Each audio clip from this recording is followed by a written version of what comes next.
So we was like, Coach Penders is a highly motivated coach. So, and, you know, he probably planned this. So he comes in the locker room. This is for the game. Good story. Comes in. We had the first game in the tournament. It's 12-15 game. We up early. I'm sleeping on the bus. No nerves at all. We get in there. We start playing. He's like, Coach Penders in the locker room. He said, look, the commentators are saying Missouri and Syracuse are going to be a good second round game. So he was like, I don't know if I can curse on your show, but no, you can do whatever you want. He said, commentators, we're going to kick Missouri. And he threw an orange on the backboard. Boom, he threw an orange. We was like, yeah, coach. You know, he fired us up. Yeah. Game started, we was fired up. Myself, Tommy, Kenny, the rest of the players. And I got to show some love for the rest of the other players, too. Yeah. Well, Bonzi Colson. I score a lot of points because Bonzi Colson setting screens for me. He was our center, right? He did the dirty work for us. Yep. Mervin Cena, who I said I knew from New York, Brooklyn, New York, transfer from Seton Hall. Good player, good rebounder, hit the open shot. And then we got John Evans, who's very, very athletic kid. Great on the defensive end, can finish in transition. So we had a good unit. We only played 6 players. 6. But I still want to give love to the guys on the bench because they pushed us in practice. So it was a team thing, right? It's not just Tommy, myself, and Kenny. It's a team thing. Of course, we shine. We was, you know, better players, but it was a team thing. And you know, I live by that. Yeah.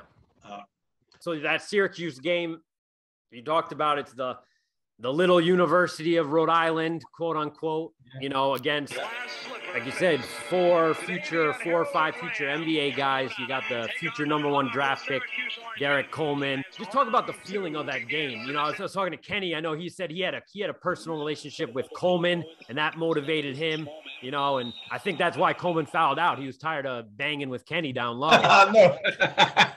Kenny took a toll. It was funny. Yeah, but what kind of zone were you and Garrick in, and just, you know, the emotion of that game?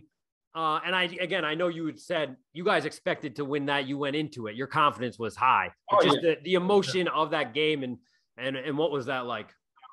We were so motivated because we had an opportunity to put URI on the national stage. Yeah. We playing Syracuse. Everybody know about Syracuse. Not too many people know about the University of Rhode Island. So we was fired up. Sherman Douglas, I wanted to destroy this guy. And not to interrupt, Syracuse, you almost went to Syracuse, right? I almost went there. So we would have been, I don't know if I went there, if he would have been there or not. You know, so I was like, I'm going to take it to him. Yep. And Garrett was like, well, man, they had Matt Rowe. He said, I'm going to destroy this guy. So we're going at him. Kenny was like, I can't wait to get the hold of Coleman. You know what I mean? So we had this attitude like, we got to prove something. We're going to put Rhode Island on the map right now. So we was fired up. You know, I mean, I think we came out against Syracuse, went up like 10-2.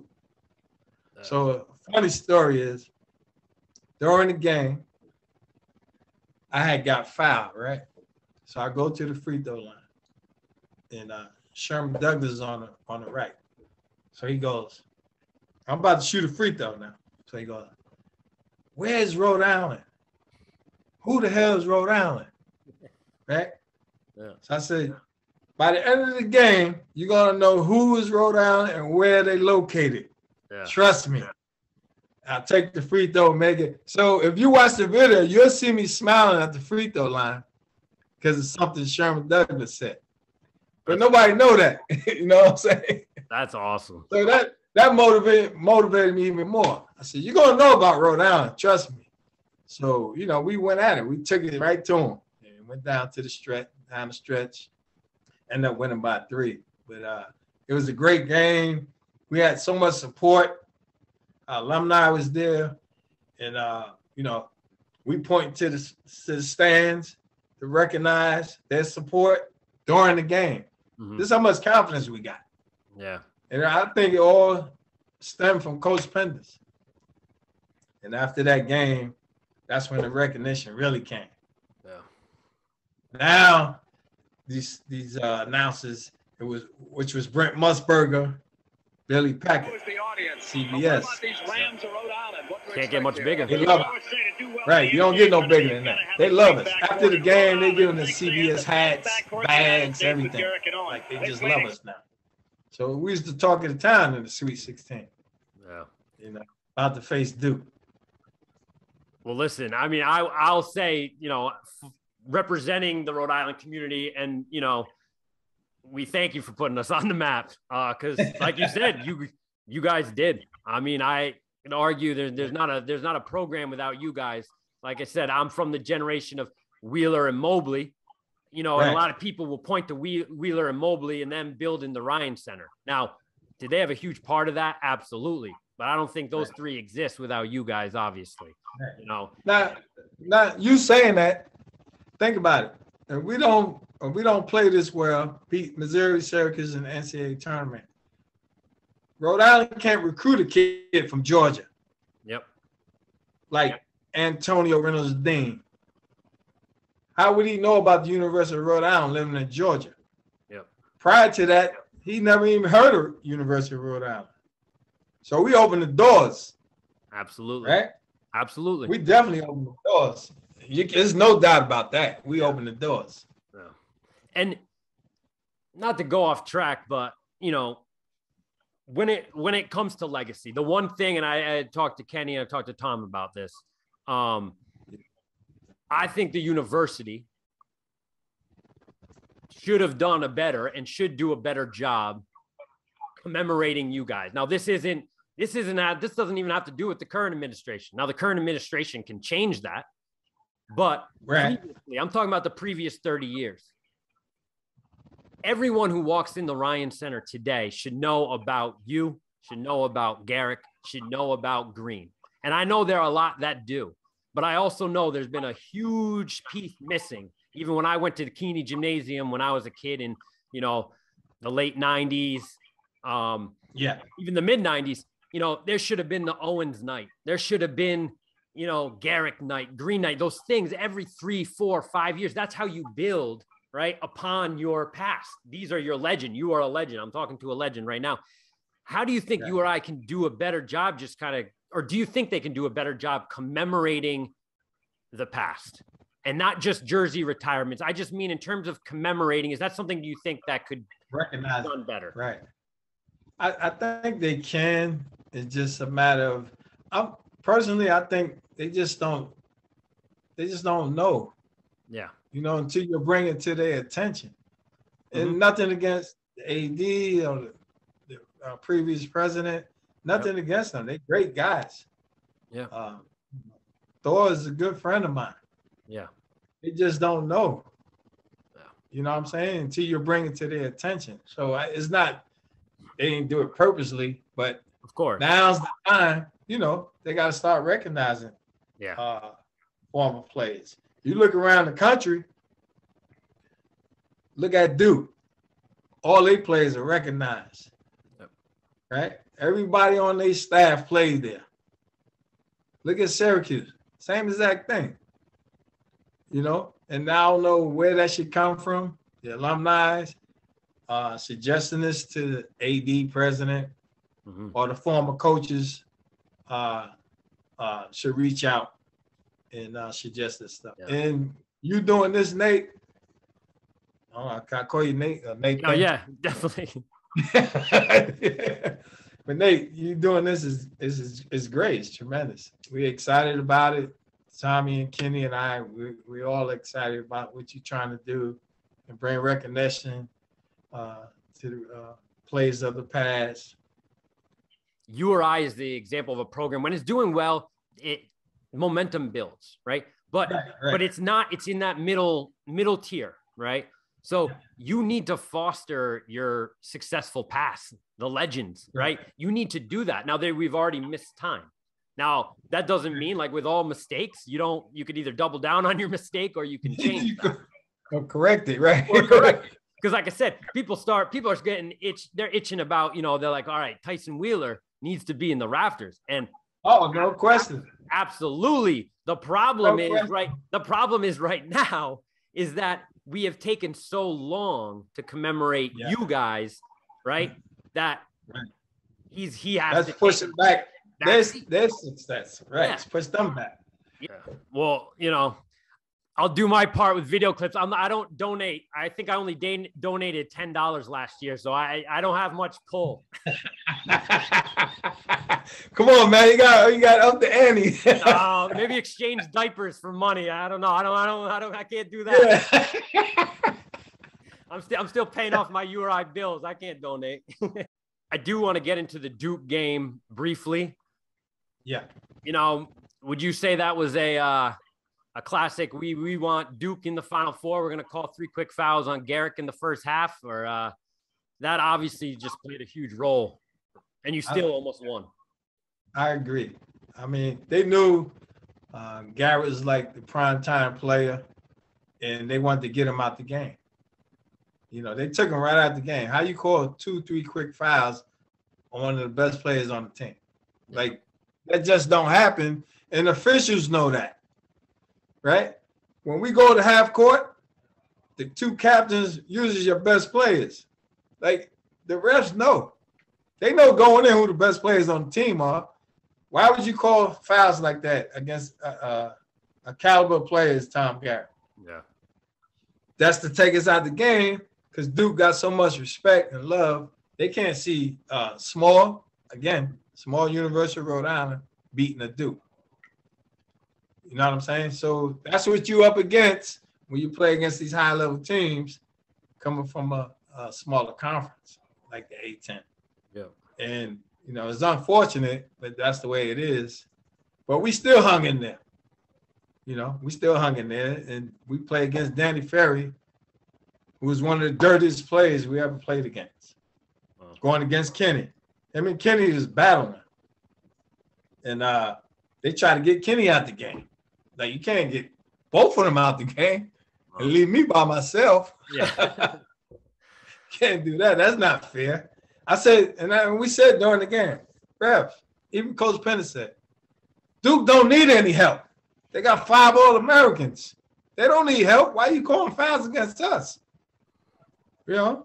Let's make it a fair game and let's see the best man win. Yeah. And as the game went along, they was able to see that. They witnessed that. Oh, these guys can really play. Coach K had so much respect for us after that game. He's like, yo, you guys are warriors. Yeah. So, yeah, we don't back down to no one. And we got that from Coach Penner. Yeah. Individually, you got to have it yourself. But to get that encouragement from your coach, nothing better than that. You are the all-time leading scorer in URI history. You took a chance on the university. You never visited it. You followed Malone, arrived on campus. URI was not a big program at all. By the time you graduated, you guys were in the national spotlight.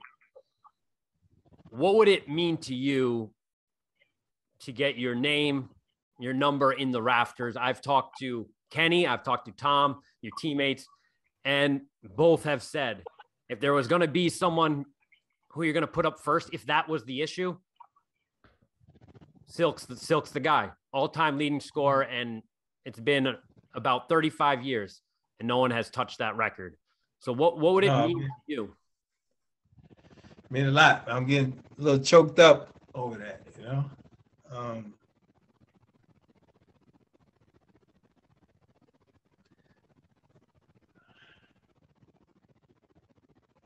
my teammates to say that mean a lot.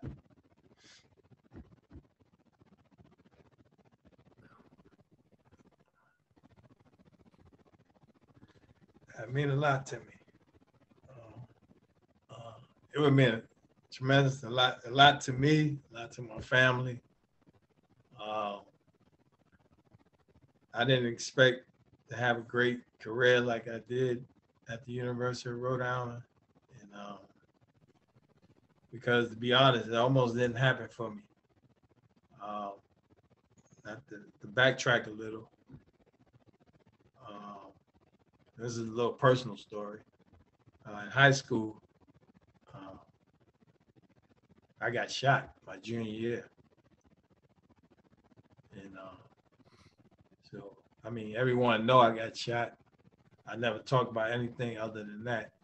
What I had to go through to rehabilitate myself to get to this level of play. I missed my whole junior year of high school. Whole junior year of high school. I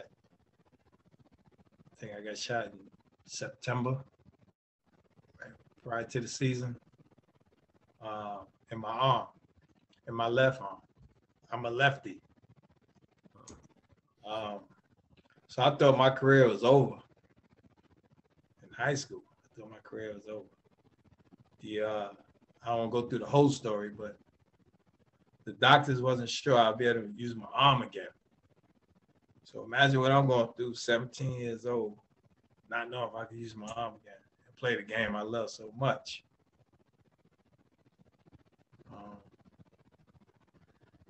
When that happened, the doctors, they examined, they said, look, if we leave the bullet in, I got 2 shells still in my arm today. If you leave it in, you may not be able to use your arm again. Oh. Forget basketball, I can't use my arm. Or you could try to rehab it, go to rehabilitation, and try to build your strength back up. And we still not guarantee you're gonna be able to use your arm again. So I never told nobody the story. Yeah. But wow. It was the hardest time of my life. Yeah. 17 years old. We chose to do rehabilitation. And so my mom would take me to rehab 3 days a week. I got to rehab, and they put me on this machine to try to strengthen my arm. Take the cast off. I couldn't lift this pencil, pen. That's where I started. I started doing curls with a pencil. And my mom sit there.